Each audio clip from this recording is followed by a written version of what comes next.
This is the Farm Monitor. For over 50 years, your source for agribusiness news and features from around the Southeast and across the country, focusing on one of the nation's top industries, agriculture. The Farm Monitor is produced by one of the largest general farm organizations, the Georgia Farm Bureau. Now here are your hosts, Ray DeLessio and Kenny Burgamy. Rumor has it, you're looking for everything agriculture and farming, right? Well, you have come to the right place. Happy to have you along for another edition of the Farm Monitor.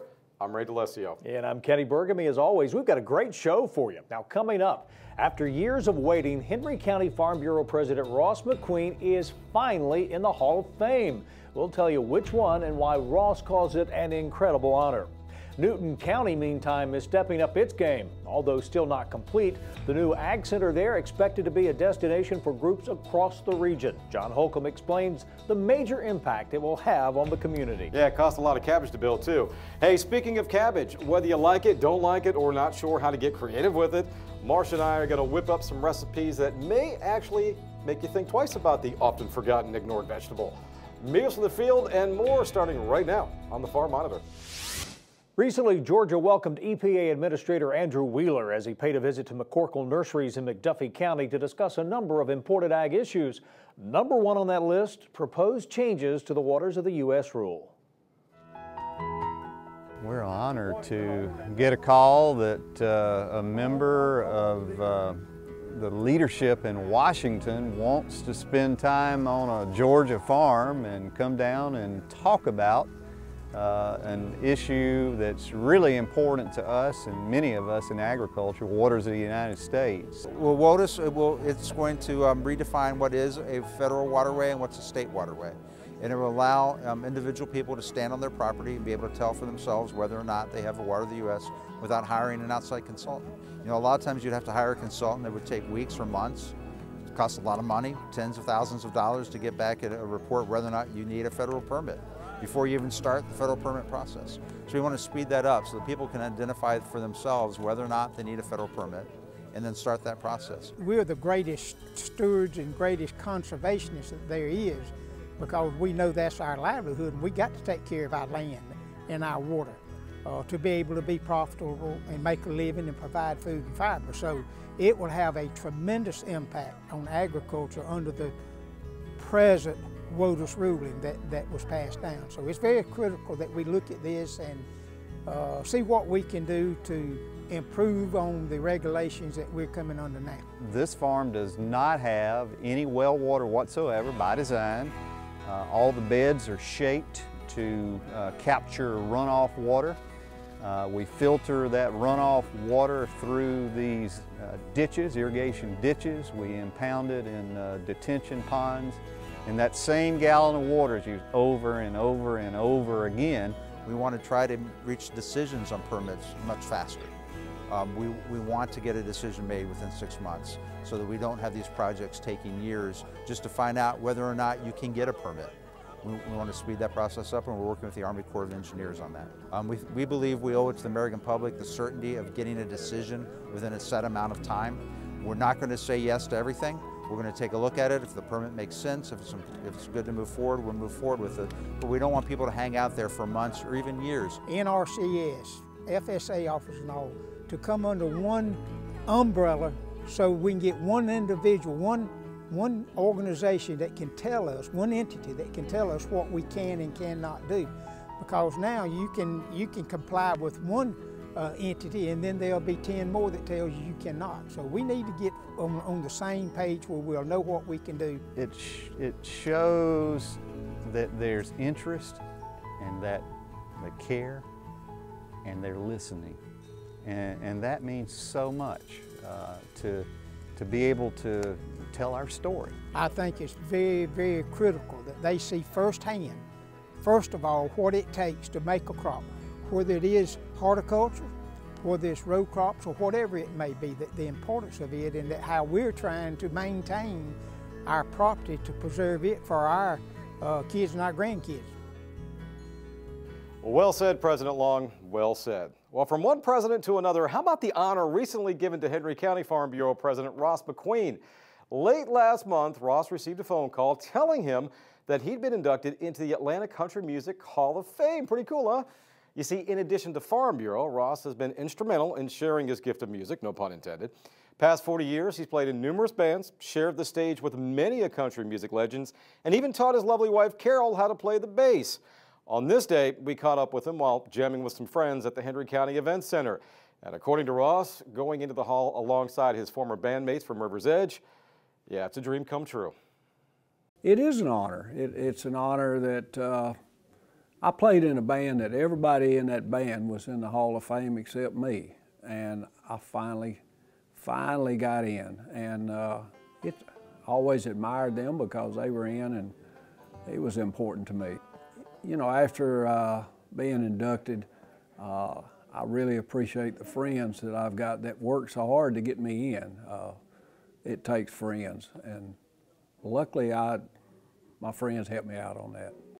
So happy for you, Ross. Congratulations. Founded in 1982, the Atlanta Country Music Hall of Fame features a couple of legendary names as well, George Jones and Chet Atkins, just to name a few.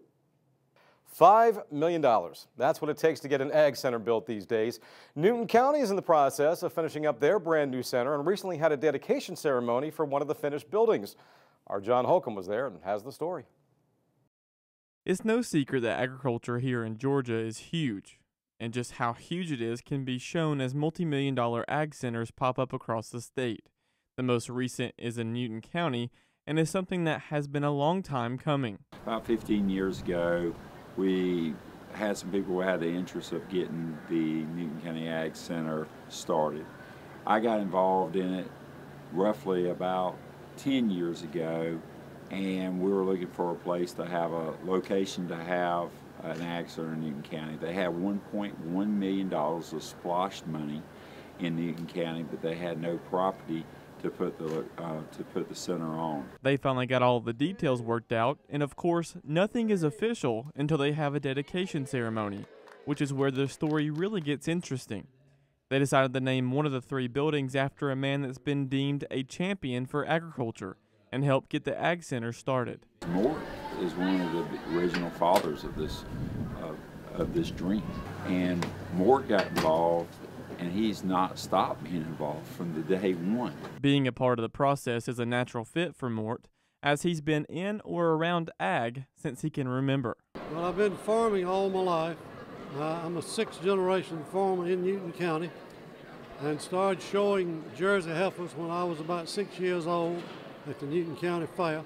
So I've always been involved in agriculture, started out in 4-H, and then was very active in the FFA organization all through high school. After high school, he continued to be involved with ag, even becoming president of Georgia Farm Bureau in 1988 and serving 6 years until 1994. I started out being active in the Newton County Farm Bureau, served as president, I think 9 years.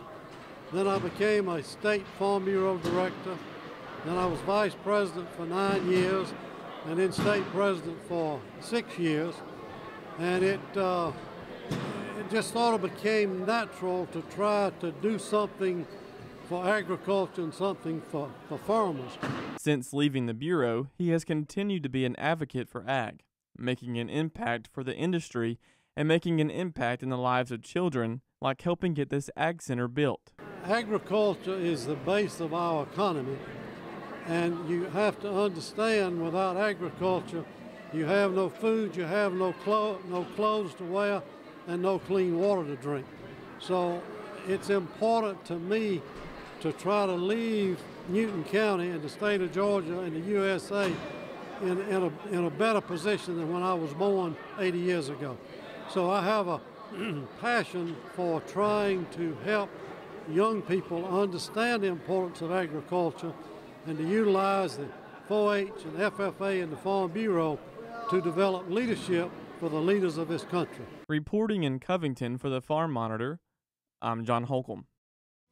When we come back, another incredible turnout for the annual GFB Day at the Capitol. The important message Governor Brian Kemp had for those in attendance.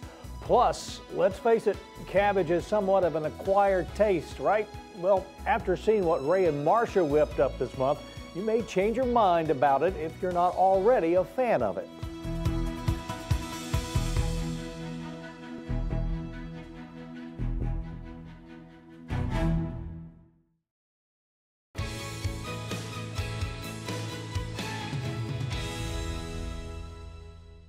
Well, another impressive show of strength for Georgia Farm Bureau recently as hundreds of members made the trip to Atlanta for the annual GFB Day at the Capitol. Some calling this the most important event Georgia Farm Bureau puts on during the year because it's the one time of the year that members get to meet face-to-face with state officials and voice their concerns about issues that affect the ag industry. The impact of today is tremendous to have over 500 farmers from around the state taking time away from their farms and their operations to come and visit with their legislators and just express how important ag is to the state's economy and how important it is to each and every one of their districts that they represent back home. So very happy to have the turnout that we've got today. Just says a lot about our organization and the industry of agriculture as a whole. As in years past, the day concluded with a luncheon, followed by an appearance from Georgia Governor Brian Kemp. Governor Kemp using the occasion to ask members for their support on issues facing the state and to thank them for their ongoing commitment to Georgia agriculture. I want to simply thank you all. I want to thank you for your commitment to your way of life, to your values that you have where you live in your local community. You make our state better. You make our state why people think and know that we're the #1 state in the country for business because we're hospitable. We work hard. We have great strength that's derived through our faith, and that is something to be proud of. You can find a weekly report from the Public Policy Department at Farm Bureau about all the happenings under the Gold Dome by visiting gfb.org.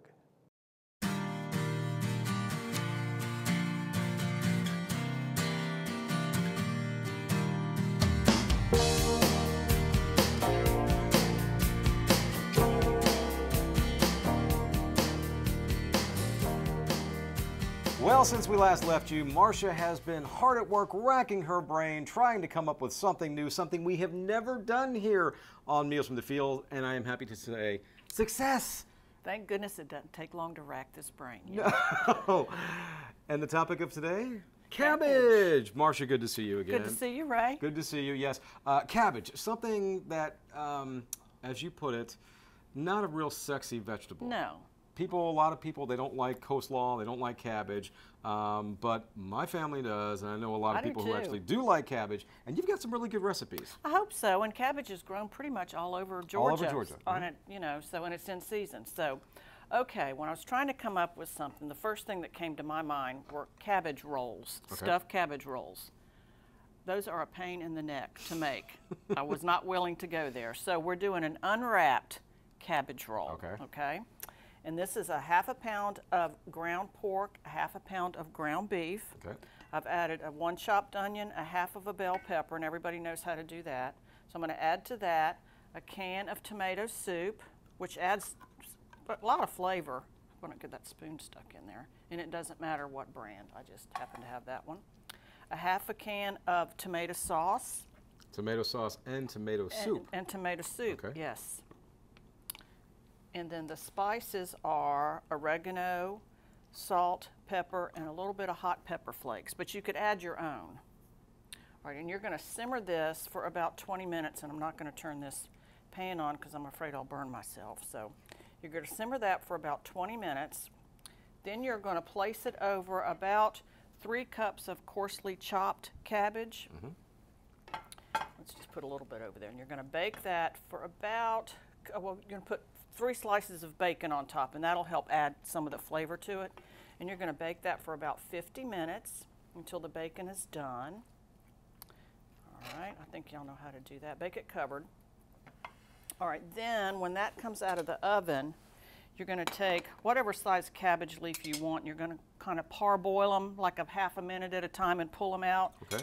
And cabbage rolls traditionally have rice in them, so we're going to place a little bit of rice on that cabbage leaf and a little bit of this mixture right here, which is what we just put together.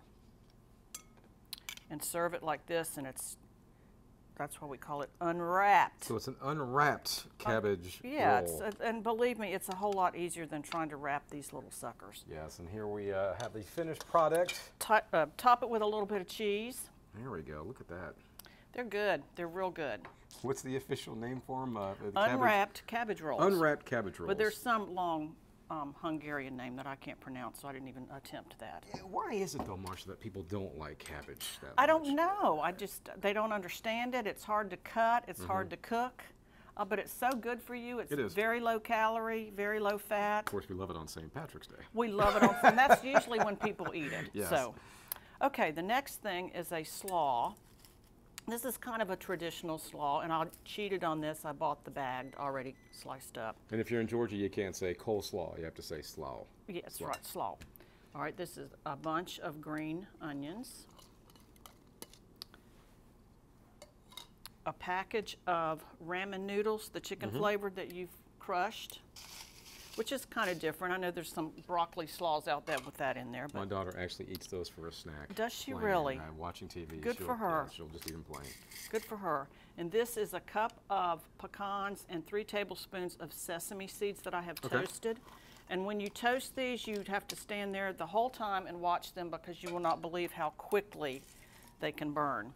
This is 1 cup of chopped sweet apple. You could use sour, but to me it's sweet. All right, then we're going to mix the dressing. This is 1/4 cup of apple cider vinegar and 1/2 cup of oil. And this is the seasoning packet from the ramen noodles. Okay. And a little bit of celery salt. 1/4 cup of sugar. Let's see if I can put that in there without making a mess. Nope. Nope. Didn't.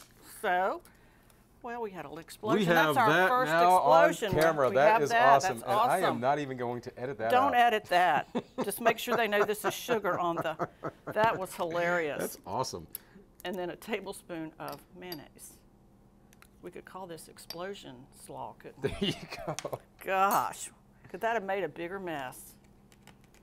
And you're just going to shake this up, and I am not even going to attempt shake that that. up, let me stand over here. Why don't you stand over here, Go John? ahead. You might want to move to the back of the room. Or you're going to shake this up, and you're going to spread it over this. Camera we'll shy take right your word now. for it. We'll Yeah, take your it word works. for it. So, and here you have the finished product, minus all the mess that's a mess. But that's why we love you, Marcia.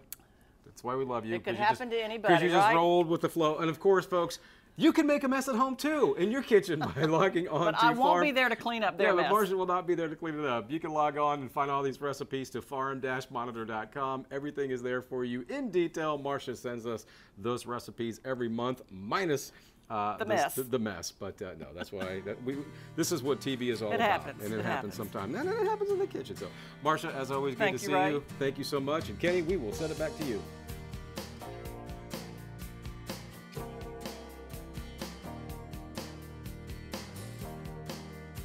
Ray, Marcia, thanks so much. Now up next, Charles Denny checks in from Tennessee, something he calls a shout out to one of his favorite pop culture things ever, Dave Letterman's Top 10 list. In this case, a top 10 list of plants that have impacted the state's history.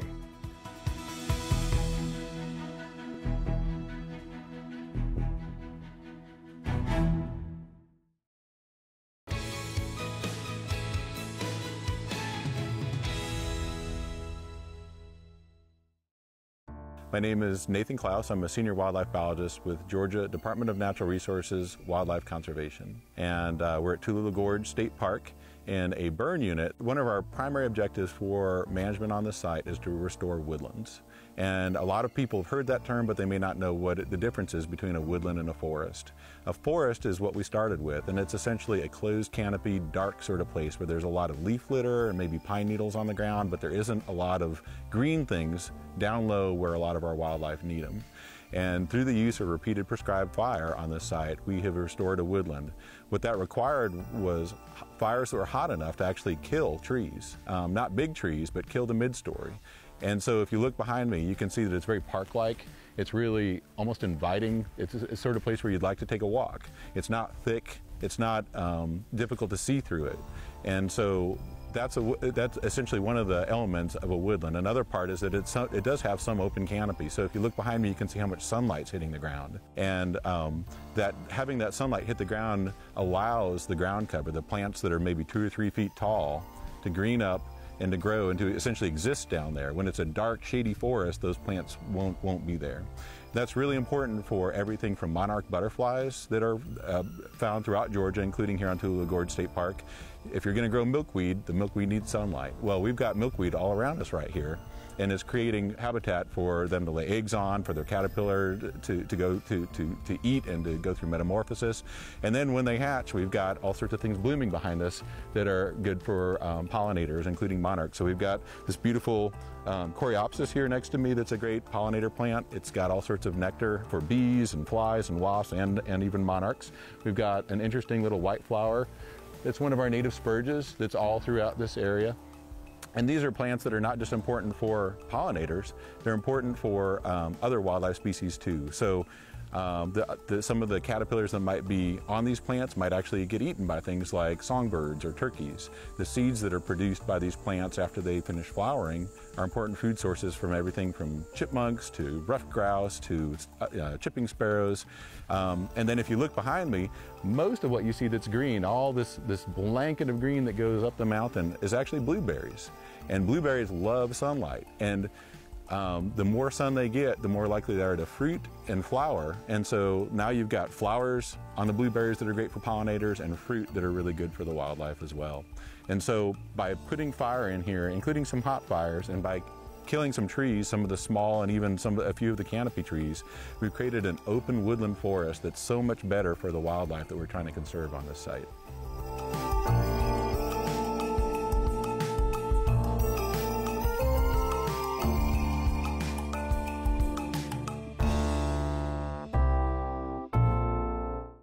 Finally this week, time to hear from our man Charles Denny, who reports on Tennessee's diverse blend of plants. In a recent survey, people were asked to nominate the plants they believe have shaped the state in both positive and negative ways. More than 600 people surveyed and the nominations are in. A top 10 list that grows on you. UT's Institute of Agriculture wanted to know the top plants that have shaped Tennessee. The volunteer state has a rich diversity of horticulture, trees, and crops, and plant scientist Andy Pulte and Natalie Baumgartner worked to compile the list. But we're going to use these plants as the lens that we look through to teach a variety of subjects.